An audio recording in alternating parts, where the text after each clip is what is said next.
Монголын эрс ширний салбарт үйл ажиллагаа явуулдаг аж ахуйн нэгжүүд 2020 оны 12 сар ихээр хандив цуглуулсан байгаа. За тэгээд тэрийг өнөөдөр нийслэлийн онцгой комиссид өглөө. За энд бол нэг 20 сая төгрөгийн одоо бараа бүтээгдэхүүн одоо нэг бэлнээр бол нэг 10 сая төгрөг өгсөн байгаа. За тэгээд энийг сая бол нийслэлийн онцгой комиссийн шуурхагчдын одоо санал суурин дараад гардуулж өгчөөд явж байна. За тэгээд цаашдаа бол бас эрс ширний салбарын бол энэ одоо онцгой нөхцөл байдалд бол бас маш их хичээж ажиллана. За тэгээд одоо бас нийслэлтэй илүү их хамтарч ажиллаад энэ үндэсний үйлдвэрүүдийг бас дэмжиж аль талаас нь явахаар байгаа.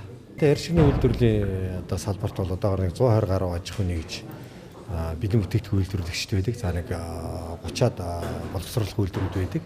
За эдгээр аж ахуйн нэгжүүдийн бол бас нэг 50 орчим хувь нь бол энэ саяны одоо хандив цуглуулах ажилд бол оролцсон байгаа. За тэгээд бол аж ахуйн нэгжүүд маань бол хэдийгээр бас энэ цар тахалтай хөнгө нөхцөлд ажиллахгүй байгаа ч гэсэн тий одоо тэгээд бас шалгач нэгээрээ бас бараа бүтээгдэхүүнүүдэд цуглуулсан. За тэгээд энэ дээр бол нэг 15,000 маск.